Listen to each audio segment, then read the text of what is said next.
En medio de la noche, sobre las aguas turbulentas del mar de Galilea, se desarrolla uno de los episodios más enigmáticos del ministerio de Jesús. La barca, azotada por olas y vientos, se convierte en el escenario perfecto para un acto de fe que desafía toda lógica. En ese instante, mientras la oscuridad y la tormenta envuelven a los discípulos, surge una figura caminando sobre las aguas. No es cualquier figura, sino Jesús, cuya presencia inusual desata una mezcla de asombro y temor en el corazón de los que lo observan. El relato bíblico en Mateo 14, 22-29 nos narra que, al ver a Jesús, Pedro, impulsivo y ansioso por acercarse a su maestro, exclamó: «Señor, si eres tú, mándame ir a ti sobre las aguas». Mateo 14, 28. Sin embargo, en ese mismo instante, la mente de Pedro se vio invadida por dudas. ¿Cómo podía estar seguro de que la voz que oía y la figura que veía eran realmente las de Jesús y no la manifestación de un espectro? La visión era tan extraordinaria que, a pesar de su deseo de confiar plenamente en la divinidad que caminaba sobre el mar, el miedo y la incertidumbre se colaban en su corazón. El ambiente, cargado de misterio, intensificaba cada sonido, el rugido del mar, el golpe de las olas contra la barca, y la voz de Jesús, que resonaba con autoridad y familiaridad. La petición de Pedro, «Señor, si eres tú, mándame ir a ti sobre las aguas», refleja esa necesidad de confirmación. No se trataba solo de un salto de fe, sino de un anhelo de seguridad en medio de lo inexplicable.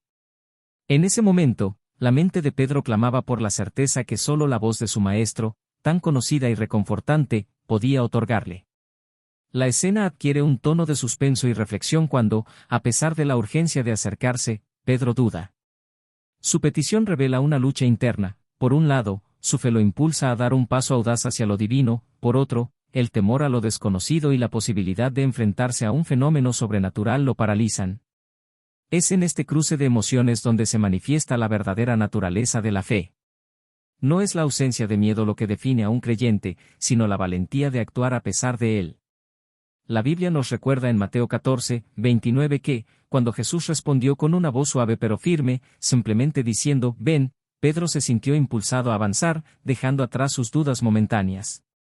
Sin embargo, la historia da un giro dramático cuando, al sentir el embate del viento y ver las olas intensificarse, Pedro comienza a hundirse.